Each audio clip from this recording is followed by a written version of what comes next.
have over 200 books on my physical TBR, and this year I am determined to read every single one. Let's see how many I can mood read this week.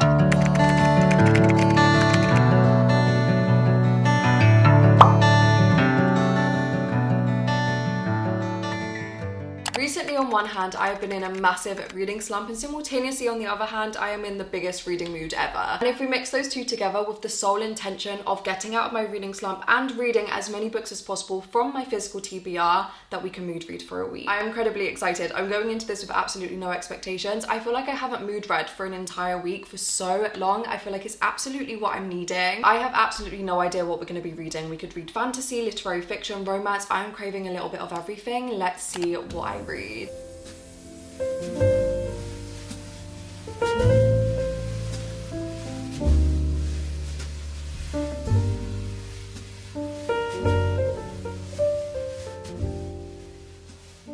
Good morning guys, it is now the next day. I did end up reading a little bit more of The Night in the Moth last night. I didn't end up really filming all that much. Yesterday was very much a catching up with filming and editing and working kind of day, and then I sat down and read in the evening, and then I started making dinner, and then the rest of the evening honestly just went over me. I was so tired. I did get a little bit more read. I'm now on page 74, which is chapter 7, and I am loving this so much. I didn't really know what to expect going into this. Last year I did read One Dark Window and I liked it, but it wasn't my favourite thing in the world like a lot of other people say it is for them. I absolutely adored the gothic vibes in that. I love a gothic fantasy, however when it came to the characters it was just very two-dimensional for me and it wasn't my favourite. So going into this I didn't really know what to anticipate. I was a little bit hesitant because I didn't know if it would be a similar reading experience, but I can tell you for free right now, my god, I am loving it. I feel like I'm definitely gelling with Rachel Gillig's writing more as an adult fantasy, and it is so good. Honestly, the vibes in this, it could be a 5-star. We're essentially following our protagonist Sybil, who is a prophetess at this cathedral. She has a lot of other girls at this cathedral who do the same job as her. It very much feels already quite found family-esque. However, she foretells people's futures. She can foretell the king's future, for example. She is a diviner, and diviners are seen as these really kind of forbidden and really majestic. They have their eyes covered and you cannot really see their face, you cannot know their names, and it's just very forbidden in that aspect, but I'm loving the vibes of that so much. It feels incredibly medieval in the way that Rachel Gillig is painting this atmosphere and all of the descriptions. It feels so grand and so ancient and so gothic, but it's so beautiful. I'm really finding out this year that I love medieval fantasies. Fantasy that I read before this is The Second Death of Locke. It comes out in September. It is a medieval fantasy. Honestly, up there as one of my favourite fantasies of all time now. I would highly recommend when that comes out. That is also a medieval fantasy and like a lady knight fantasy, and I feel like there's really an upheaval and a resurgence in these kind of fantasies, and I'm having the time of my life. So yeah, this was incredibly medieval and incredibly gothic. I'm loving the characters so much. Like I said, I really feel like there's going to be a found family element, which is one of my favourite tropes in fantasy. Simultaneously on top of that, there is this mysterious knight, and that is where obviously the romantasy setting comes in. I'm just having the time of my life with this. Like I said, I'm only 70 pages in, so I have a lot to go. However, I do feel like this is one that I'm absolutely going to binge read, and definitely a good one to try and get me out of my reading slump, because all I want to do today is sit down and read this. All my plans today, it is currently 12, it is currently midday. A lot of the content that I needed to do early this week I did yesterday, because I knew that I wanted to sit and mainly film this vlog, read for this vlog today. I do have a few other filming bits that I need to do for different videos and for TikTok and such, but I just want to sit down and read this. So I think now that I filmed this clip, I'm gonna get a cup of tea. I'm gonna sit on the sofa and read this for maybe an hour. We do have a plumber coming to fix some stuff in the bathroom, so I have no idea what time they are arriving, but I'm gonna try and read as much of this as possible in the next hour. Do some more work, film other clips for other videos. I need to do some admin bits too, but genuinely all I want to do is sit down and read, which is a good sign because it feels like I'm coming out of my reading slump.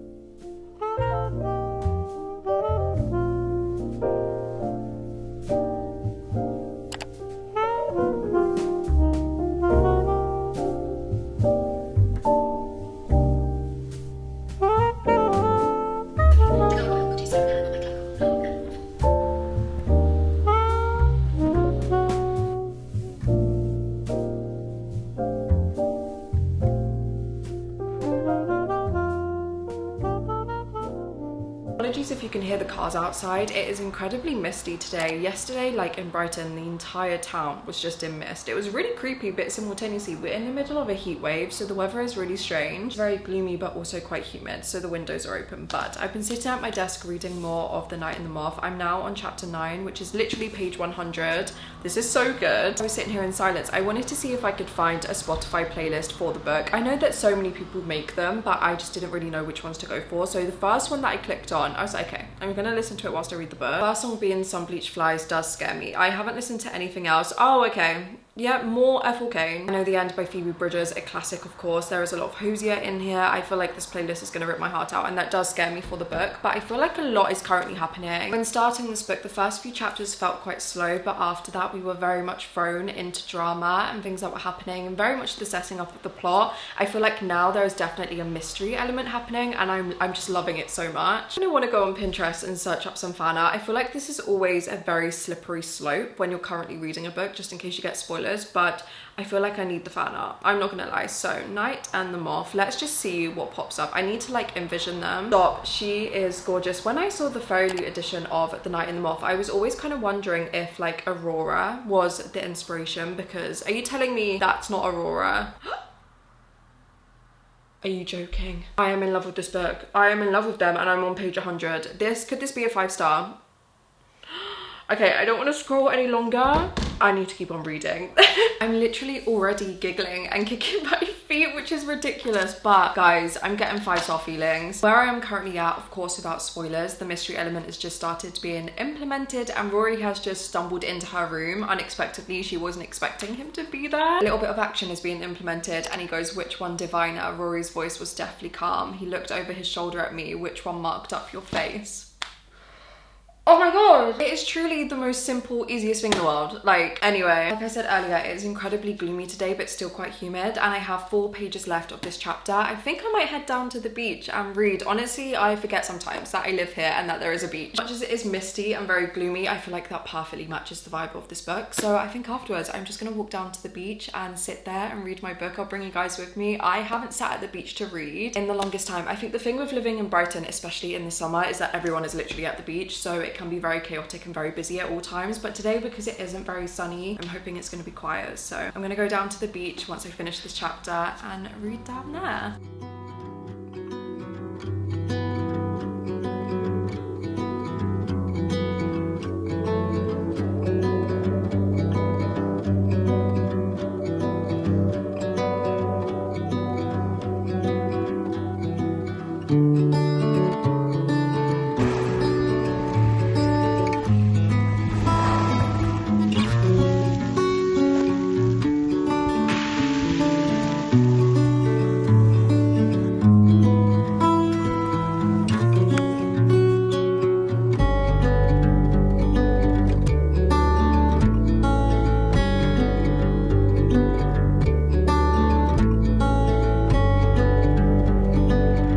So incredibly peaceful. I think genuinely because it's quite gloomy today, it really isn't that busy. All I can hear is the sea and like the odd person swimming, but I feel like I never really utilised the fact that we have a beach here. I very rarely come down to the beach, but I want to start doing it again. I used to do it a lot when I was younger, and I actually miss it. Like on days like today, I could just spend hours here. With that being said though, I'm now on page 120 of The Night and the Moth, and it's still so good. I genuinely feel like this could be a 5-star. I feel like there's so much I want to say about it, but I don't want to give spoilers, of course. I'm loving seeing the development between the 2 main characters and obviously hopefully their romance, but it's so good.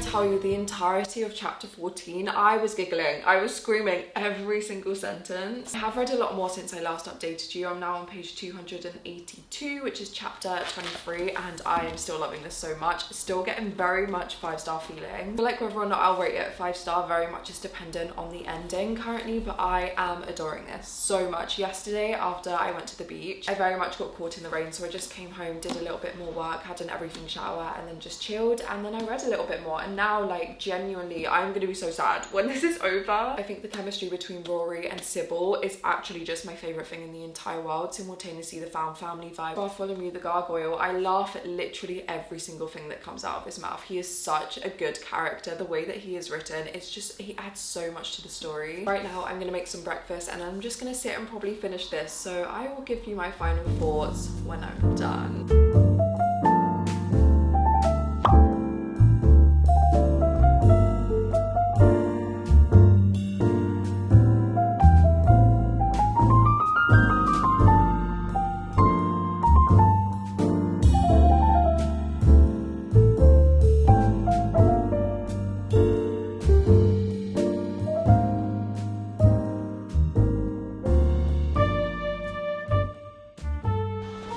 I don't know who was looking down on me today, but my audiobook hours on Spotify literally just finished the second that I finished The Night in the Moth. So thank you to whoever that was. I kind of knew exactly where the ending was kind of gonna go. I feel like the second that a certain character or certain characters started leaning more a different way and it will be really kind of inconspicuous, I kind of instantly knew subtly in my brain. I told myself, okay, this is gonna be a catalyst for whatever happens at the end, and I was absolutely right. And now I'm sad because now I want the second book and I want answers to things that are happening. The ending really broke my heart. My favorite person in the entire book really is Bartholomew. I absolutely love Sybil's character. I think she is such a strong protagonist. I think the character arc that she goes on throughout this entire book is so telling to what is probably going to come in future books, but simultaneously the way she comes into her own and she defines her own life and she makes her own life and her own expectations and desires despite everything that has happened to her for the past 9 years. It was so beautiful. I loved her character. Simultaneously, I absolutely loved Rory's character. I think as love interests, they are so well suited. The tension between them, I can't tell you how many times I literally giggled and kicked my feet and simultaneously would have to close the book and take a second just to breathe. Also Maud, I feel like she is truly the definition and a character in a fantasy book that is the epitome of found family. The way that she is so for everyone else, even in spite of herself. She is such a prevalent character despite being a secondary character. I feel like we know so much about her, and the characters were amazing, the plot amazing, the setting and the writing.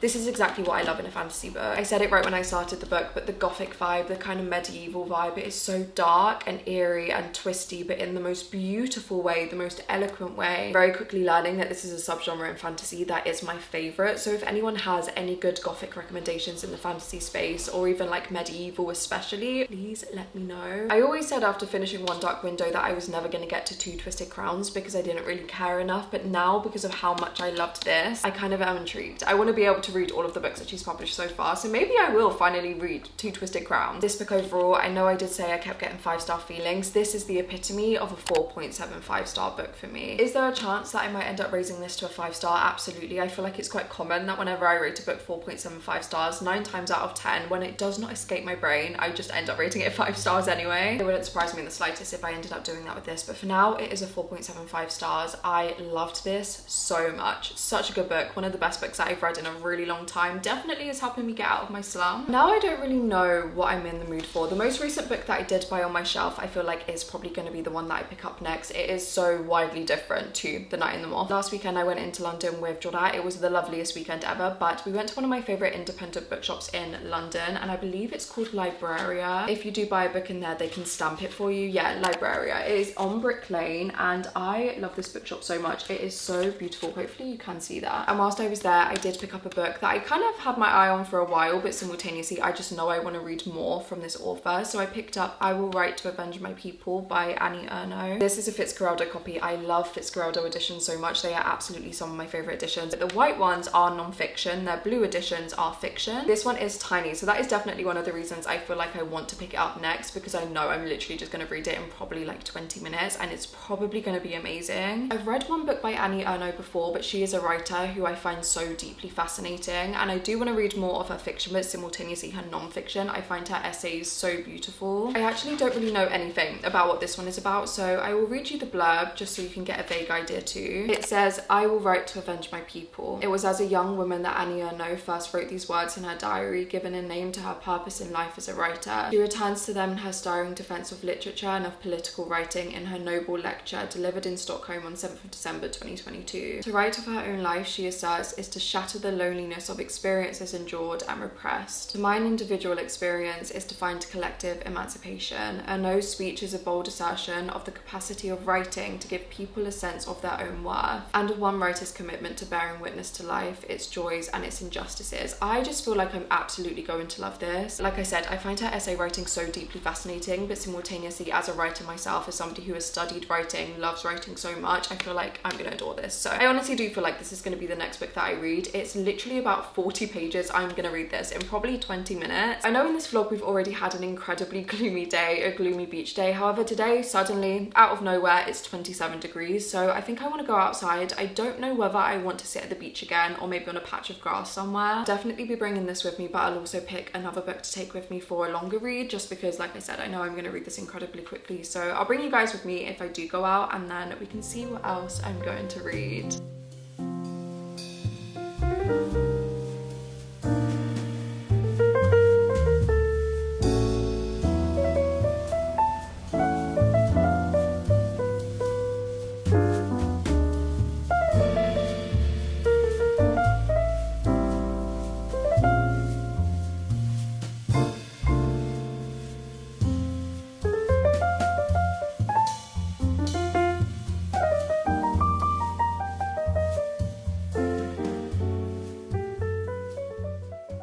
Hi guys, I am now home. It is actually a lot later now. I've been home for a long time. It is now 10:15 at night, so I haven't given you an update in a while. I did end up going to the beach, and whilst I was there, I did read in all of its entirety I Will Write to Avenge My People, and I liked this. I think I went into it with higher expectations than I probably should have done, especially considering it's literally about 30 pages long. I want to say the one essay that this book actually is probably 20 pages long, and the font is massive. Like I said this morning, I really love Annie Ernaux's writing style. I love her essay writing so much. Would I say this is worth buying considering it's this short and it's actually 20 pages? No, you can probably find it online. The actual essay in this I did really like. There were certain quotes in it that I really loved and I thought were so impactful, especially nowadays when it comes down to literature. I know over the past year, I want to say on TikTok especially, I have seen a lot of discourse and discussion about anti-intellectualism, especially when it comes to literature, and paired with the fact that reading is political and all things like that. This is perfect for that. This essay really goes in depth with that, and a few of the quotes that I really liked that I thought were so impactful on that front. One of them was, how can one reflect on life without also reflecting on writing? Without wondering whether writing reinforces or disrupts the accepted, interiorized representations of beings and things. Another one was, a book can contribute to change in private life, help to shatter the loneliness of experiences endured and repressed, and enable beings to reimagine themselves. I feel like there were just a handful of quotes in this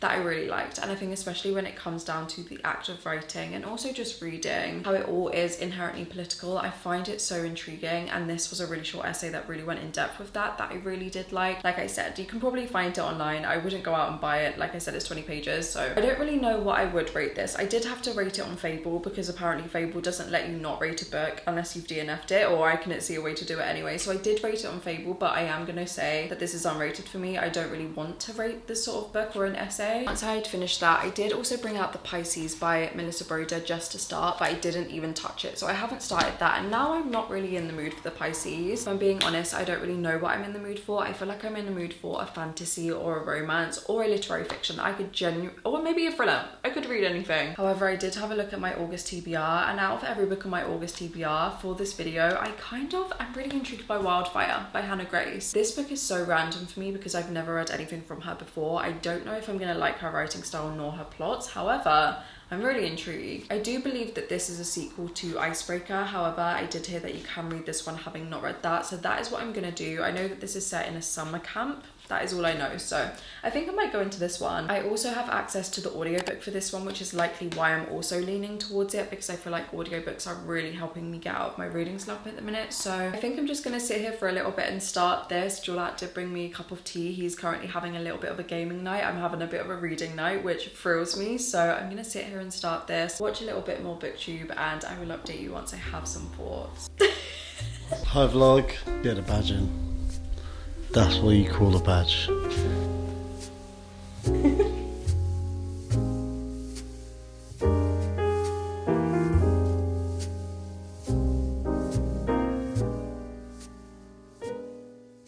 Good morning guys. Last night I did a lot of editing, and as you would have seen, I did try and pick up Wildfire by Hannah Grace. However, I kind of swiftly put that down after reading a few chapters. I don't know what it was, I just wasn't really in the mood to read it, and then after I finished editing I got into bed and then I started another romance, and that is The Wall of Winnipeg and Me by Mariana Zapata. When I tell you that this has been on my physical TBR for years, and it's been on a godly amount of monthly TBRs, and I just never got around to it, but it is also on my August TBR, so I think that's why I was kind of craving it a bit more. It was on the forefront of my mind. And I am currently 186 pages of the way through, so I'm quite the way through it now, but I'm going to talk to you about it whilst I paint my nails. I used to always get biab on my nails up until a few months ago. I just stopped because I kind of wanted to give my nails a little bit of a break. They've now grown off all of the gel and all of the biab. I feel like when you stop getting biab for a little bit of time, like I was repeatedly getting them done every single month, they were feeling quite brittle because they obviously have to grow off like the thin layer of gel that they leave off when they take the biab off, but now that's all gone. My nails are feeling and looking healthy again, and as much as I love biab and I'm always going to get biab done, I think it's so good because it lasts so long. I am just in the mood to do my own nails, so I'm going to do that whilst I talk to you about The Wall of Winnipeg and Me. Just in case anyone is wondering, I'm going to be using this Essie that I got yesterday. I've never used this colour before, but I really like it. I love a pinky nude shade. This is the shade Ballet Slippers, so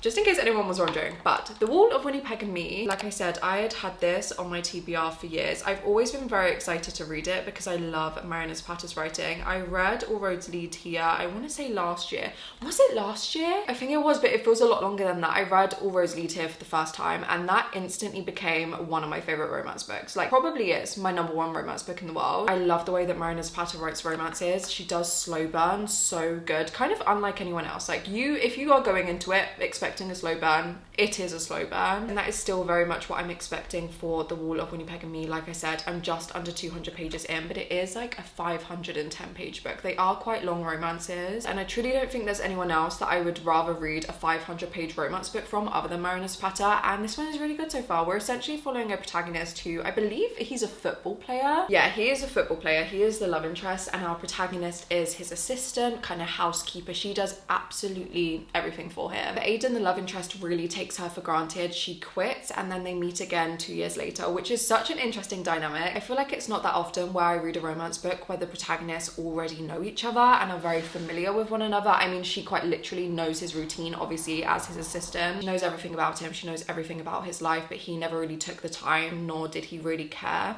I suppose, is what we're kind of being told anyway, to get to know her. So they meet 2 years later, and he essentially wants to get a green card. So it is a marriage of convenience, which I did not know going into this. And I feel like that is another trope that I haven't really read a lot of. So for the marriage of convenience trope, I don't really know what to expect, but so far I am really liking it. It's only kind of starting to kick off where I'm at. I feel like this is going to be a really fun romance, but I simultaneously do feel like Marina Zapata writes romances so brilliantly when they also have that little bit more depth, and I'm really curious to see if that's going to be the case for this and what that depth could be. Very excited to read some more of it. I am just honestly planning on trying to finish it today. I did listen to the audiobook. I listened to a lot of the audiobook actually this morning whilst doing some errands. So I think whilst I finish doing my nails, I'll listen to a little bit more of the audiobook. I would also really like to go outside today. Today is a little bit of a heavier day for me just because of the date it is. And I kind of want to treat myself, go to a cafe, sit and read, perhaps maybe go to the beach, because I've been going to the beach a lot in this vlog, but also the past week alone. I might also do that. I'll bring you guys with me. I might also even pop into Waterstones for a browse for the serotonin of going to a bookshop. I'm not sure. It's also quite a gloomy day today, but I really don't mind that today. Those are all of my thoughts on The Wall of Winnipeg and Me so far. Like I said, I'm really excited to carry on reading it. I am going to listen to more of the audiobook whilst I finish doing my nails, and then I will update you once I have some more thoughts.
I didn't end up finishing The Wall of Winnipeg and Me. However, I had so much fun colouring. I feel like I haven't done colouring in a vlog for a really long time. I was actually using the Ohuhu markers. I think that is how they're pronounced, for the very first time. They were very kindly gifted to me. I love colouring so much, especially if I'm sitting down with an audiobook, and these markers were insane. Just the one time that I've used them, like, they're so, the way to blend them, oh my god, the colours are actually endless. They did also very kindly send me 2 colouring books that they recently released, and I also love them so much. I'm so excited excited to colour some more whilst I listen to future audiobooks in my upcoming vlogs. I feel like I said, now that I've moved and I'm a little bit more settled, I'm going to be colouring like crazy again. I also am really excited because they sent me these bamboo organisers. I'll put like an overlay so that you can see exactly what they look like, and once my bookshelves and everything are up and everything is a little bit more settled in the living room with the decor, I want to finalise my desk space, and I'll put the organisers with all of the pens inside. I will include that in a different vlog once I actually organise them. But thank you so much to Ahuhu for sending me all of these. I literally could not believe it. I am so excited to colour with them a lot more and use them more frequently, so thank you to Ahuhu for gifting me those. But now I am going to get ready for the day. Like I said, I never finished the wall of Winnie Peg and Me, unfortunately. However, it's a mood reading vlog. I didn't really want to force myself to finish it just for this video, and I have now started a new vlog, so I will be talking about all of my thoughts and my final updates and my rating for the wall of Winnie Peg and Me in that vlog. And here is where I'm going to end the video. I'm literally, like I said, I'm going to get ready for the day. I have an exciting event. I'm very excited to continue filming for this new vlog. I hope you guys enjoyed this video. I thoroughly enjoyed mood reading for an entire week. I feel like I haven't done that for a really long time, and I still feel like I'm getting out of my slump 100%. I'm determined that this is the week that I'm going to be completely alleviated from it. There are so many books that I'm really excited to read in my upcoming vlog and just in general. Yeah, if you've read any of the books that I also read in this video, please feel free to let me know what you thought about them. Are any of them on your TBR? Or if you watch until the very end of the video and you don't know what to comment, probably comment any purple emoji for The Night and the Moth, because I love that book so much. I have not stopped thinking about it since finishing it. And yeah, thank you guys so much for watching and for spending some time with me today. I really hope you enjoyed, and I will see you again very, very soon with another video.